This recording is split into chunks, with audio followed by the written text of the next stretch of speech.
Good morning, good morning, good morning, everyone.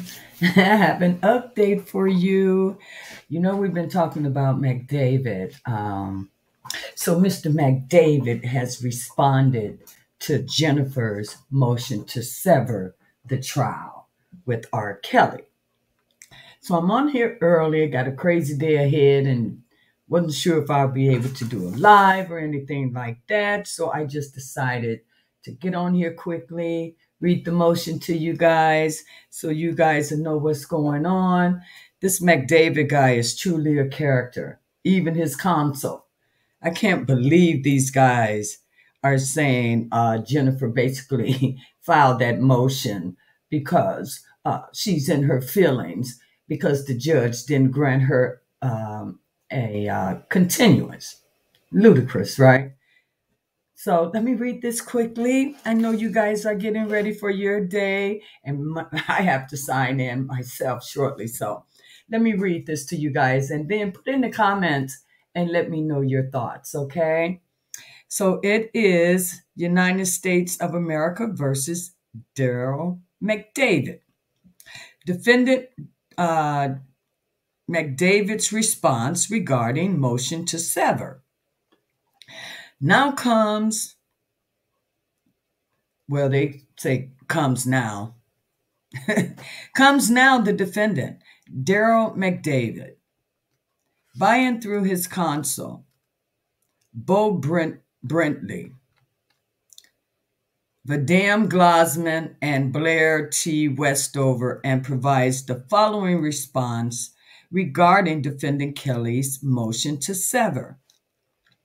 Mr. David files this response to co-defendant Robert Kelly's May 16, 22 motion to sever, not for the purpose of opposing severance, an issue on which Mr. David takes no position, but for the purpose of correcting abject and unsupported falsehoods which have been recklessly foisted upon this court by counsel for Mr. Kelly in an apparent effort to circumvent this court's denial of her motion to continue. Yeah, right. It is one thing to believe you deserve a continuance and disagree with the decision to deny it.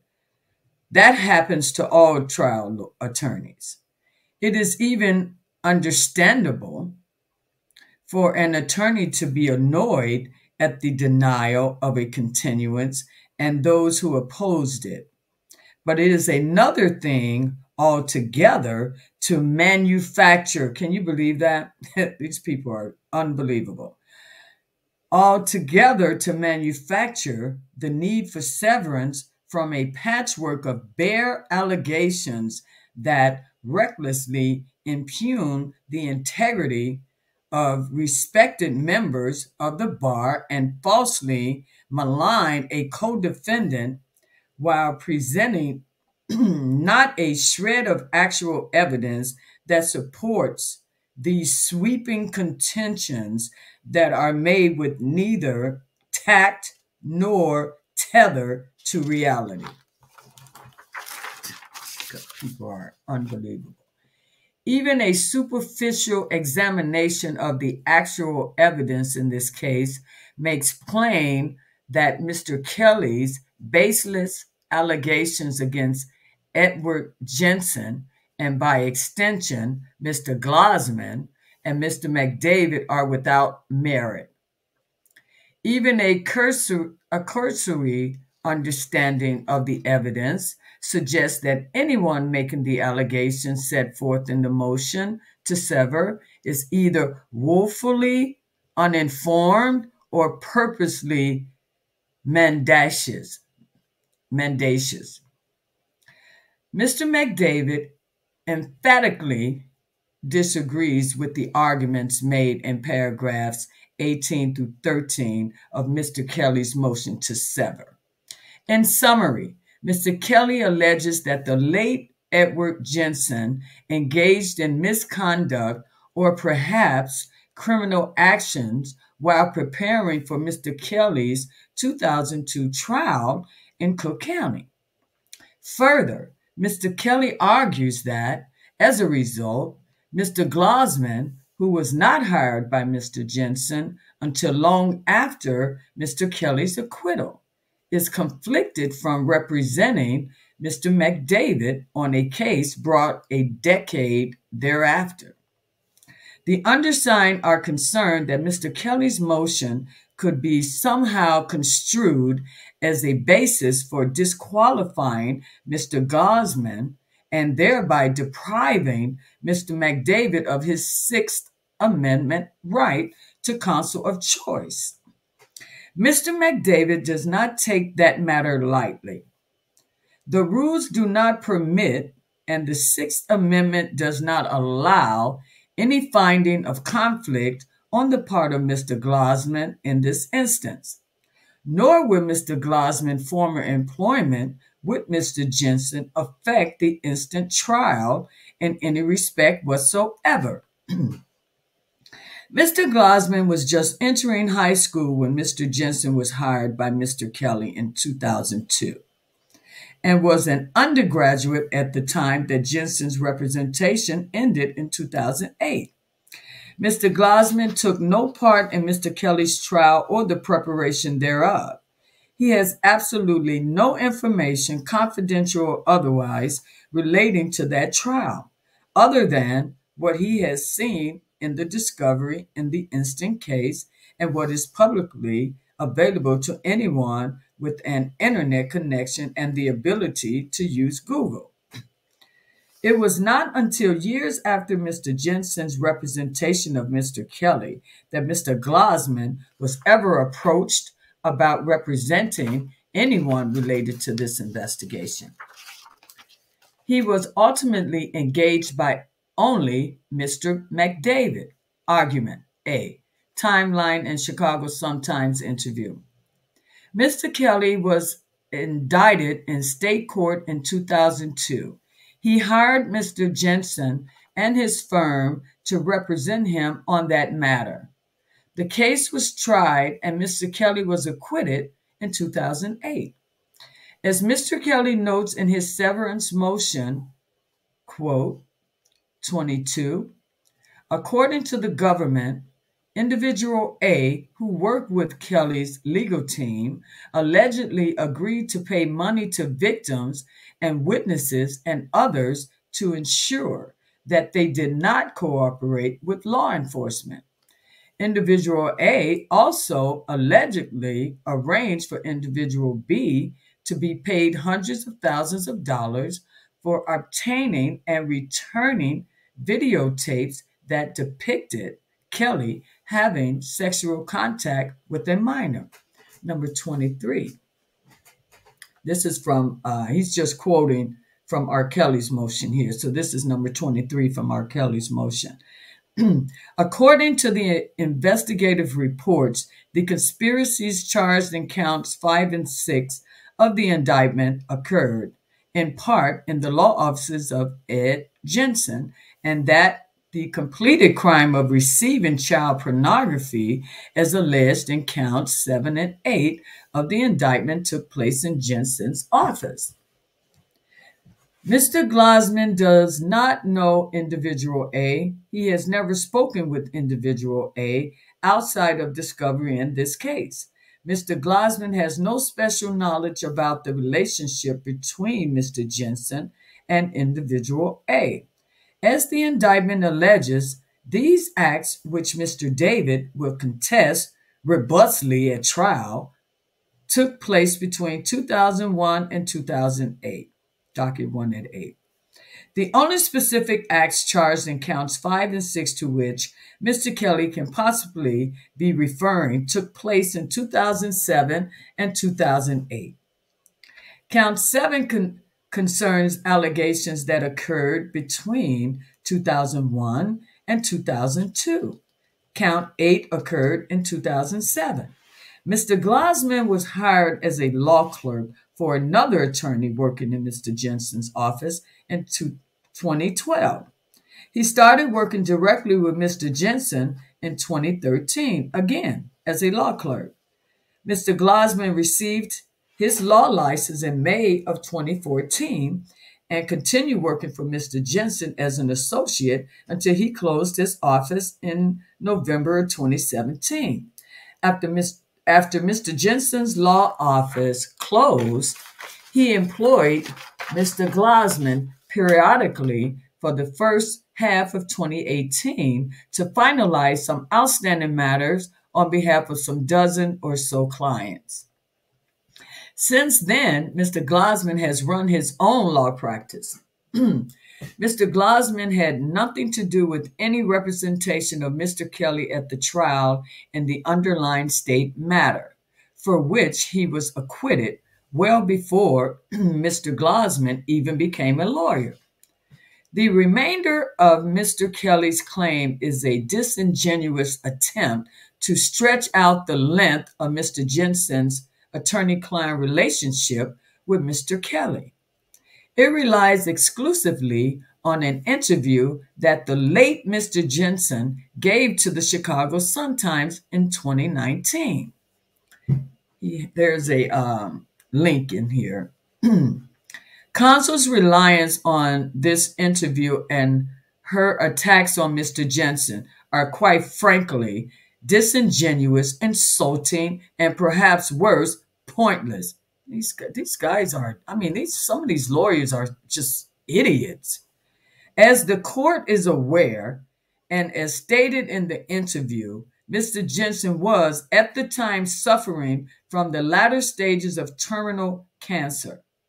What the article omits is that not only was Mr. Jensen heavily medicated at the time of the interview, but that he was rushed to the hospital shortly after the interview took place, and that the interviewer only entered Mr. Jensen's home through false pretenses. In short, relying solely on the manipulative interview of a dying man who was suffering through terminal cancer and the medications that treated is hardly the portrait of the thoughtful pursuit of truth. Many aspects of this interview were problematic, to say the least, from an ethics and client confidentiality standpoint. There's a footnote. Mr. Kelly's motion indicates that the ARDC never investigated this incident. That is false. Investigation took place and the decision was made that Mr. Jensen's license would be unaffected. If needed, documentation to that effect could be obtained. How counsel for Mr. Kelly could even purport to know whether the ARDC did a confidential inquiry remains a mystery. This guy is something else. Nonetheless, nothing about these statements imprudently given by a dying man limit Mr. Glasman's representation in this case. Mr. Jensen did not consult with Mr. Glasman about the interview, nor does Mr. Glasman have any special knowledge as to why Mr. Jensen made the statements therein, or indeed what those statements mean. Mr. Kelly suggests that the interview proves that his attorney-client relationship with Mr. Jensen continued after his acquittal in state court, docket number 196. For at least the next 10 years, probably much longer, Jensen and Kelly maintained an attorney-client relationship. Emphasis added.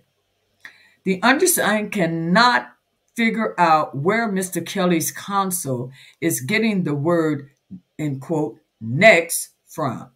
It is certainly not in the article if next, in quotes, as used by Mr. Kelly's counsel means after Mr. Kelly's acquittal.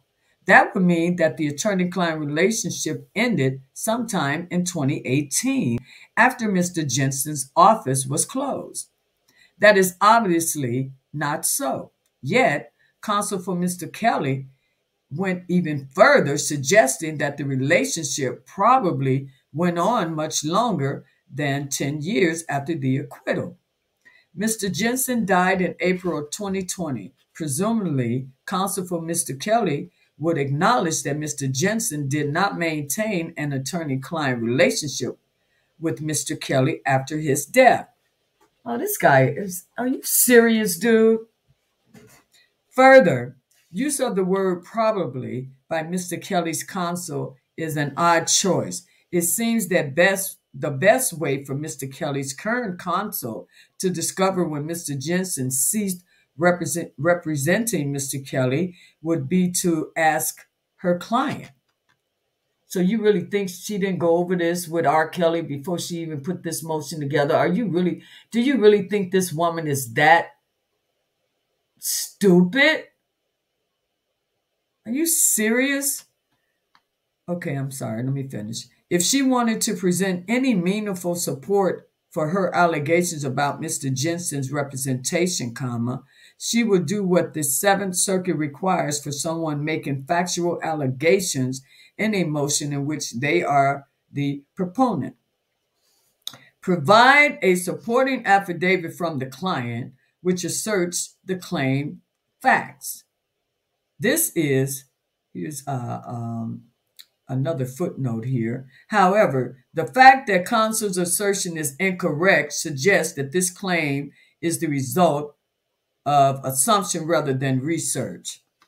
Sorry, buddy. Jennifer doesn't make assumptions, and you know this. Another distraction, guys. This is the standard procedure for the party bringing the motion. Counsel for Mr. Kelly does not do that, nor could she. Mr. Kelly knows very well that there was no further representation by Mr. Jensen following his acquittal. Instead, counsel grasped at a single ambiguous statement of a terminally ill and now deceased man. In quotes, I didn't facilitate him. He had already done what he'd done, Jensen said. Quote, I did facilitate him in the sense one kept him out of trouble for 10 years. I was vetting his records. I listened to them. Which ones would make a judge mad? Emphasis added. Mr. Kelly's motion for severance implies that based solely on that statement, this court should somehow infer that Mr. Jensen and Mr. Kelly maintained an attorney-client relationship for a decade following Mr. Kelly's acquittal. This claim is made without any statement from Mr. Kelly that even hints that such a relationship existed. I can't believe this guy. Does he think she's not new at this, dude? What are you? She is not a first-year law. Are you serious? Okay, here I go. That inference is wholly unsupported by the interview. The interview does not come off as one where Mr. Jensen is contemporaneously examining records in an effort to precisely recount the time period of his attorney-client relationship with Mr. Kelly. Even if one were inclined to take, quote, 10 years, end quote, as a definitive and accurate statement as to the length of representation, that would mean that the attorney relationship ended in 2012. That is the same year that Mr. Glosman was first employed by another attorney in Jensen's office as a law clerk, not even a full-time permanent employee. At the time, there is no indication that other attorney, and to an even lesser extent, his law clerk, he has that in parentheses, had any dealings with Mr. Kelly.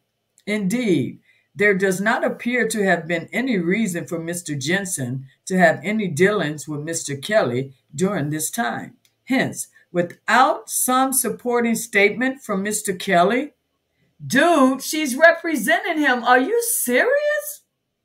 The presentation of this allegation is both troubling and transparent. It is troubling because without any supporting statement from Kelly, these allegations can only be subscribed as reckless and ill-considered. It is transparent because it is because it is an obvious attempt to manipulate a way around this court's ruling regarding the trial date in this case.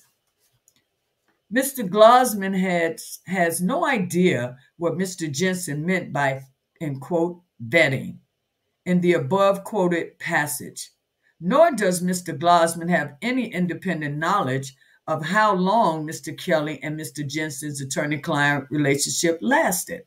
Mr. Glosman does not recall having any contact with or observing anyone in Mr. Jensen's office having contact with Mr. Kelly during his time there.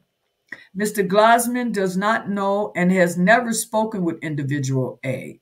There's a footnote, a second footnote here, and it is, Mr. McDavid is not the proponent of this motion. Hence, no affidavit from Mr. Glosman is necessary at this time. However, should the court request one, it will be immediately and gladly provided in support of the statements noted above. My thing is, why didn't you just attach the damn affidavit to prove your point? But that's just me, okay? Furthermore, it seems entirely likely that Mr. Jensen, who again was in the final stages of terminal cancer, was referring to the time when Mr. Kelly's state charges were pending. For example, in discussing what he vetted, Mr. Jensen referenced the song Ignition. Quote, I was riding in the car, listening to a song and said, are you crazy? This is all I need. He rewrote it. Ignition, Jensen said. It's a song related to a guy driving around in a car with his girlfriend. It was originally a high school instructor in a class teaching people how to drive a car. I changed the words. End quote. Mr. Jensen's use of the word records seemed to be referencing not business records, but music records. By vetting, Mr. Jensen seemed to mean listening to his music for anything that might be used against him in court. According to Google, Ignition was released by Mr. Kelly in 2002. C. R. Kelly Ignition Jive Records 2002. Thus, the context does not suggest any vetting that went on following the acquittal. In Mr. Kelly's attempt to stretch out the length of his attorney-client relationship with Mr. Jensen to get closer to Mr. Glosman's date of hire, he relies heavily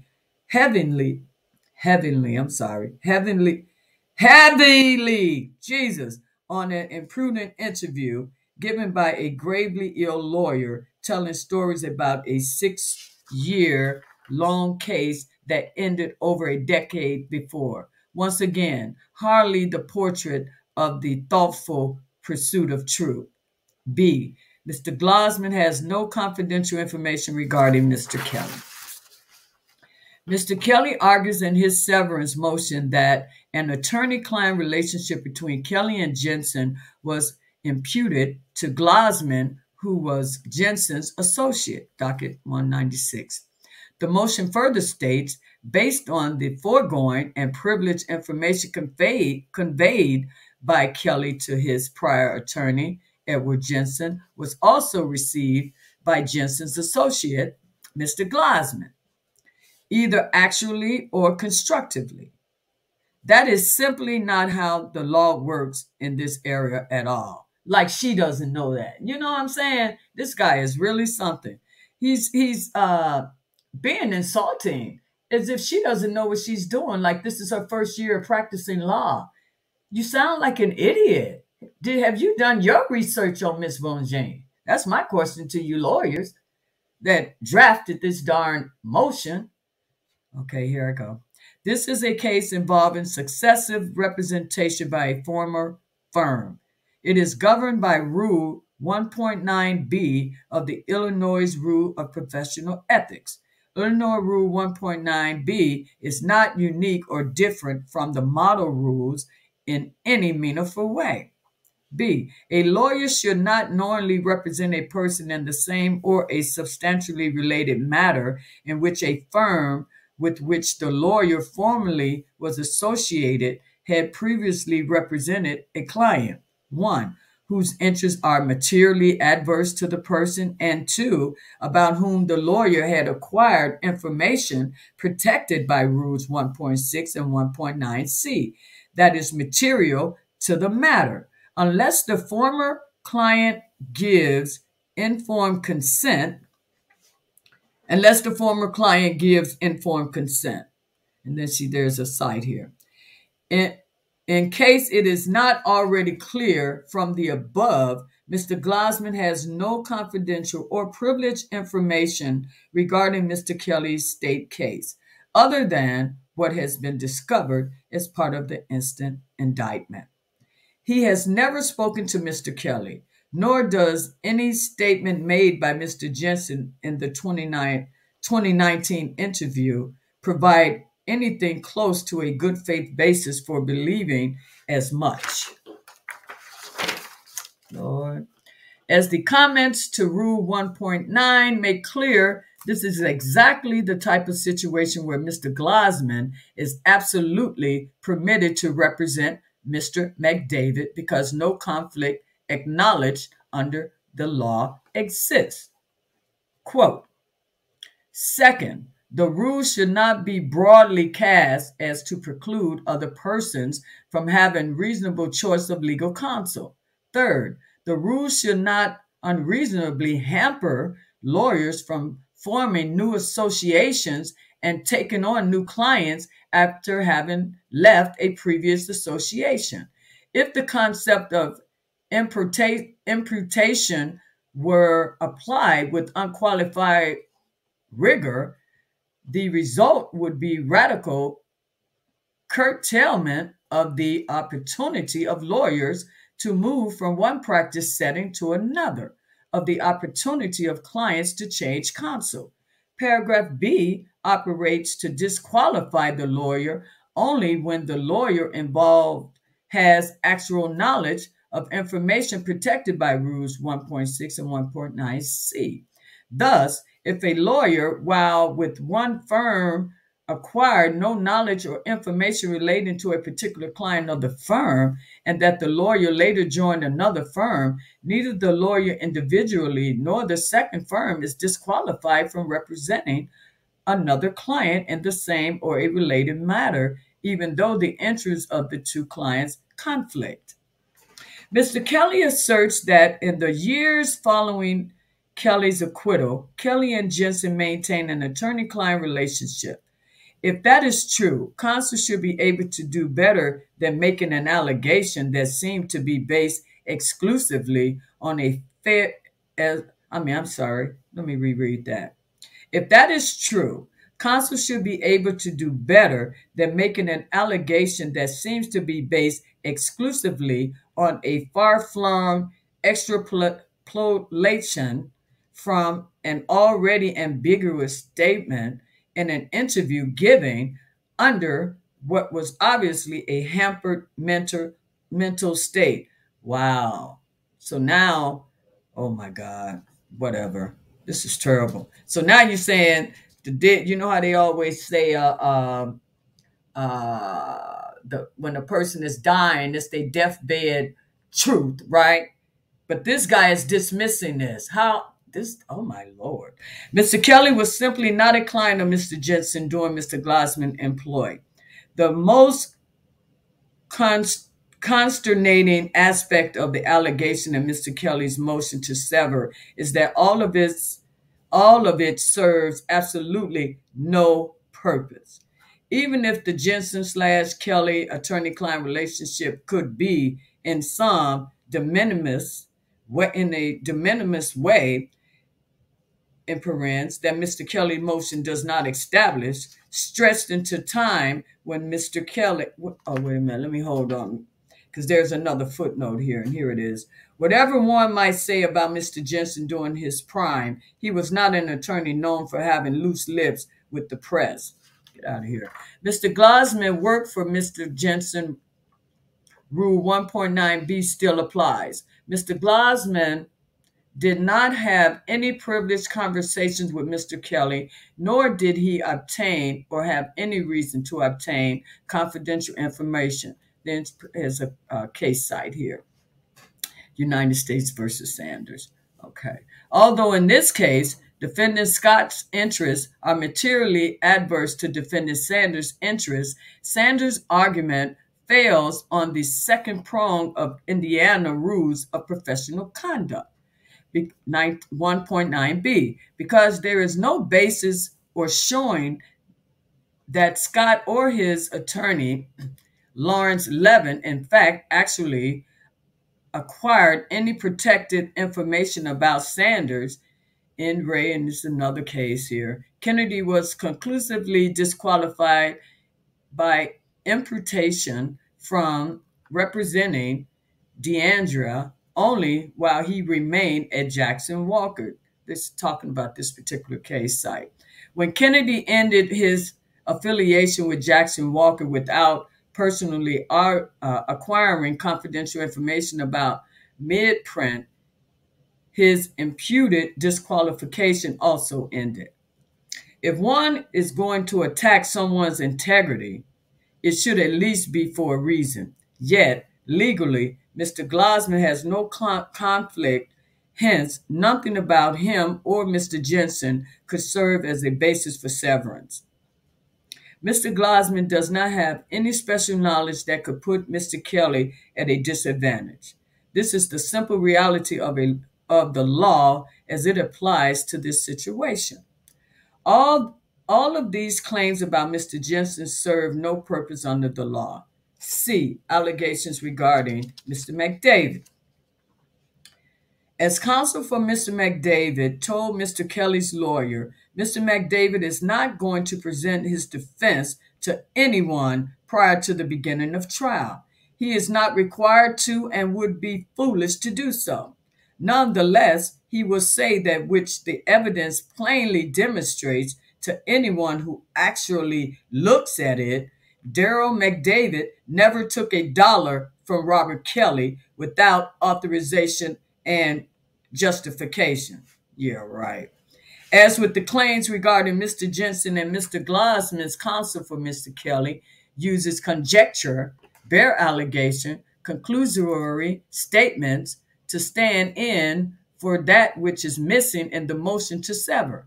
Citation to any actual exhibits or proven facts about Mr. McDavid's handling of his client's finances.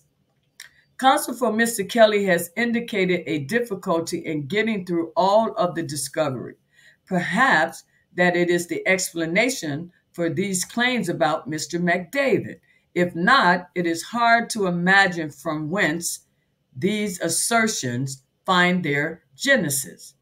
Mr. Kelly's motion ignores detailed audits that were conducted regarding all of Mr. Kelly's accountants and Mr. McDavid's handling of them, nor does it reference the independent lawyers who represented Mr. Kelly regarding his contractual relationship with Mr. McDavid and counseled him about the contract's terms and the settlement of the subsequent lawsuit.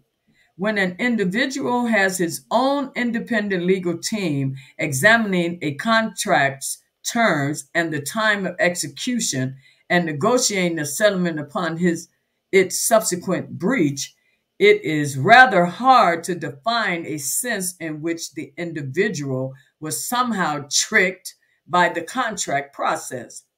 If Mr. Kelly had evidence contradicting this common sense reality, it would no doubt present it. The fact that he does not speaks volumes. Mr. McDavid would not take the time to dignify each of Mr. Kelly's allegations, which are made without citation to any exhibit or statement from Mr. Kelly with the response. What he will do is remind the court of the simple proposition that the proponent of a severance motion bears the burden of proving the allegations alleged to justify severance. That is not a controversial point of law, yet when it comes to proof supporting any of the allegations about Mr. McDavid, Mr. Kelly's motion cites none. This is because reference to actual evidence will not possibly aid Mr. Kelly's cause in contending some of theft or bad faith by Mr. McDavid. There was none. While there be antagonistic defenses, will there be antagonistic defenses? Question mark. Mr. McDavid does not have any reason to believe there should be, but it is always possible. Should there be a severance? Maybe. Nonetheless, one cannot manufacture a basis for such a severance by making reckless accusations in the absence of actual proof. The law does not allow that, thankfully so. Conclusion. Mr. McDavid does not object to Mr. Kelly's motion to sever. However, severance should not be granted, nor should any other action be taken by this court based on unsupported and unproven allegations. What the hell? That's the end of the month. If he doesn't, I don't get it. If he doesn't object, what is the purpose of this response? I don't get it. And why shouldn't the severance be granted if there's no objection to it? Oh, I can't wait to see how Jennifer handles this. That is the end of this asinine response to Jennifer's motion to sever. I had to give you guys this before my day got started. I know it's early, but I had to do this. I will talk to you guys later. Please put your comments in. Please make your comments and I would definitely respond to them. Hope you guys have an awesome day. Talk to you soon. Bye-bye.